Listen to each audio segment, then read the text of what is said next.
Viri Taimana, bonjour. Bonjour. Le Centre des métiers d'art s'apprête donc à souffler, je le disais, sa 40e bougie. Qu'est-ce que cette longévité représente à vos yeux ?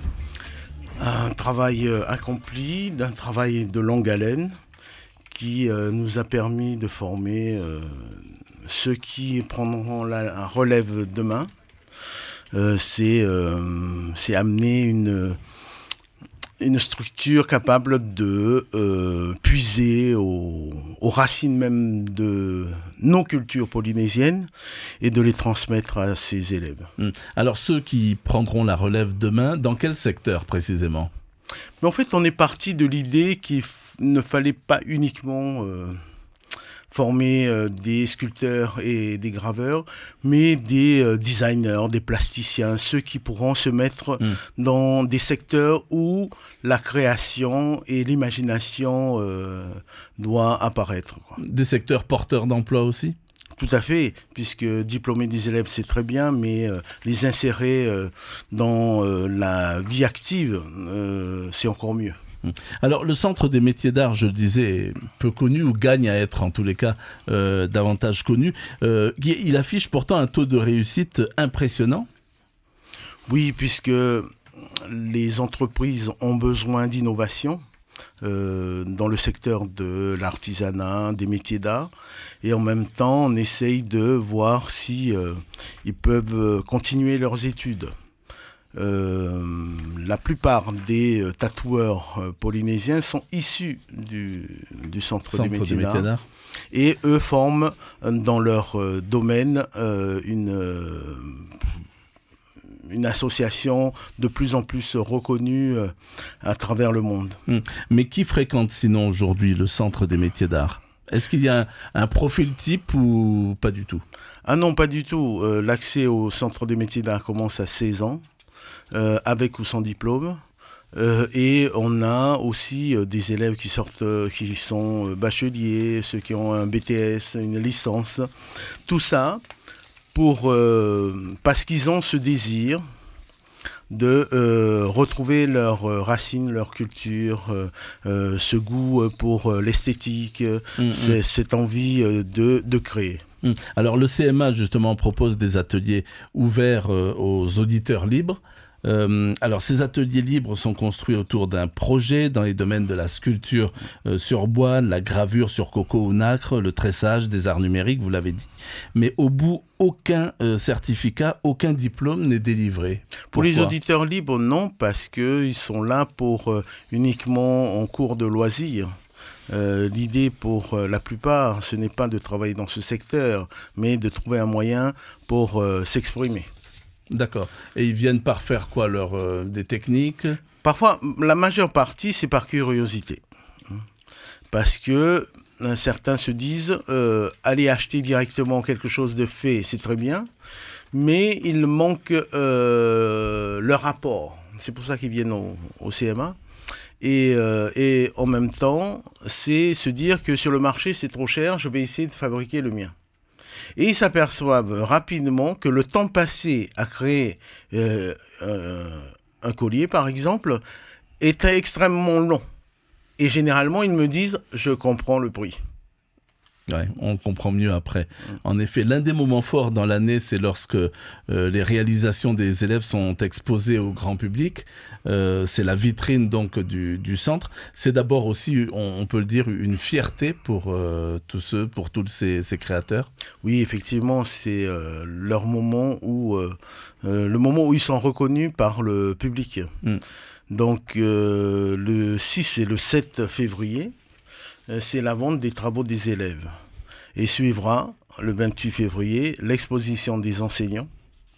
Et en fin d'année, au mois de juin, ce sera l'exposition des élèves diplômés. Ça aussi, c'est un grand moment où ceux qui ont décroché soit leur CAP, soit leur baccalauréat professionnel, puisqu'on est sur des diplômes nationaux, mais polynésiens. Donc certificat polynésien des métiers d'art et brevet polynésien des métiers d'art.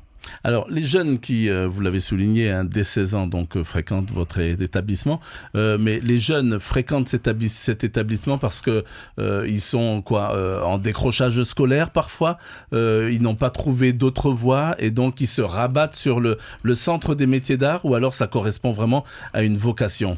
Non, je crois que ça correspond vraiment à une vocation, puisque c'est la seule école qui ouvre sur les arts plastiques, les arts visuels, les métiers d'art, l'artisanat.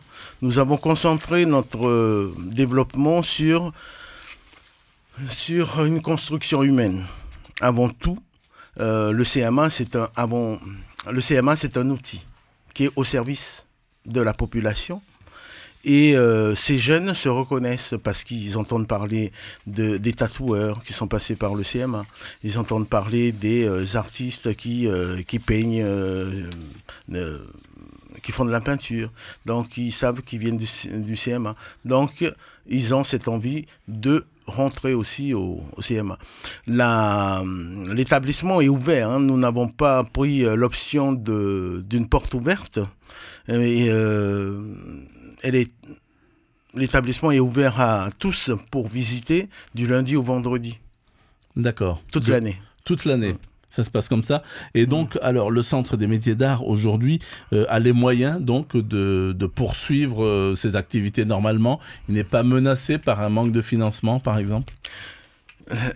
Nous avons l'avantage d'être sous le ministère de la formation professionnelle avec Nicole Bouteau, et elle met les moyens pour que le centre puisse se développer, puisse se projeter dans un avenir suffisamment loin. D'accord. Alors, les jeunes qui fréquentent, cela dit, le centre, il y en a beaucoup qui viennent des îles ou pas du tout? Quelques-uns viennent des îles. Proportionnellement, il y a plus d'élèves venant de Tahiti et de Moorea que des archipels. La formation se fait en 3 ans? Non. La formation, c'est, comme je le disais tout à l'heure, nous sommes sur des diplômes polynésiens reconnus par l'État. Donc nous avons 2 ans en CAP et 2 ans en baccalauréat professionnel. Ce qui leur permet de rentrer dans les grandes écoles post-baccalauréat. Ce qui fait que, bon an, mal an, comme ça, vous arrivez à former donc à sanctionner par un diplôme, combien de jeunes? L'année dernière, nous étions à 21, 100%. Quoi. D'accord, c'était l'effectif, quoi, 21. Oui. Cette année, nous serons à 17. 17. Si on reste dans les chiffres, alors vous, ça fait quoi, 14 ans maintenant que vous êtes à la tête J'entame la 14e année, oui. Là, ouais. Alors, vous n'avez pas peur de vous lasser ou de sombrer dans une sorte de routine? Mais en fait, avoir peur, c'est manquer d'imagination. Et malheureusement, nous sommes dans un centre où on se cultive l'imagination. On déborde d'imagination. Vous êtes là pour 100 ans encore, alors. Oh. Non, mais qu'est-ce qui vous fait continuer, sinon? Bon, la passion, peut-être, j'imagine. Parce que c'est un outil indispensable. Ma mission, c'est de le mener jusqu'à ce qu'elle soit un outil performant, reconnu internationalement, transformer faire en sorte que la Polynésie soit le carrefour des arts océaniens. Ça, c'est une envie qui date. Et véritablement un outil de construction humaine, quoi. Vous l'avez souligné tout à l'heure, 21 jeunes donc, sont sortis diplômés l'année dernière. Dans quel secteur précisément? Mais toujours dans les arts plastiques, les arts visuels, les métiers d'art. D'accord, mais ils se destinaient, par exemple, ils avaient un projet, ils se destinaient à quel métier? À créer leur entreprise, à être créateurs en nacre, en volume, peintre. Nous avons eu une belle promotion l'année dernière, puisqu'ils se sont regroupés pour créer des expositions. Alors, on va toucher un mot sur les festivités prévues les 7 et 8 février. Donc, comment ça va se passer? Qu'est-ce qui va se passer d'abord? Donc, 7 et 8 février, à partir de 18h à 21h, il faut être là. Le 6 et le 7 février, c'est l'exposition vente des travaux des élèves. C'est un moment très attendu. Et ensuite, le 28 février, c'est l'exposition des anciens. C'est l'exposition des anciens élèves, des anciens enseignants et des enseignants actuels. D'accord, ça fait du monde, ça. Ça fera combien d'objets à peu près, vous savez ? Là, on met en vente 470 œuvres d'élèves. Pour l'exposition des enseignants, là, nous sommes sur d'autres types de travaux. Il y aura autant de la peinture que du volume, que des projections en art numérique. Là, il y aura sûrement une cinquantaine d'œuvres. D'accord. Viri Taimana, on va finir par là. Un jeune qui nous écoute et qui aimerait donc en savoir plus, comment il fait pour vous contacter ? Il vient visiter le CMA ou alors sur notre page Facebook qui est mise à jour constamment. Et sinon, c'est se déplacer directement au Centre des métiers d'art et demander à visiter les ateliers, à discuter avec les enseignants, les élèves. Donc nous avons pris le parti d'ouvrir toute la semaine et ne pas faire des journées portes ouvertes. D'accord, c'est de quelle heure à quelle heure ? De 8h à 16h, du lundi au vendredi. Au vendredi, on peut rappeler peut-être l'adresse pour ceux qui ne savent pas où c'est ? Alors, l'adresse du CMA, c'est 10 avenue Régent Paulita, à propriété quartier Manhoé. Voilà. Merci beaucoup, Viri Taimana, d'avoir donc répondu favorablement à notre invitation. Je rappelle que vous êtes le directeur du Centre des métiers d'art, établissement qui s'apprête donc à célébrer ses 40 ans d'existence, les 6 et 7 février. Puis on aura retenu également une autre date, le 28 février, avec une exposition notamment des anciens élèves. Merci encore. Merci beaucoup.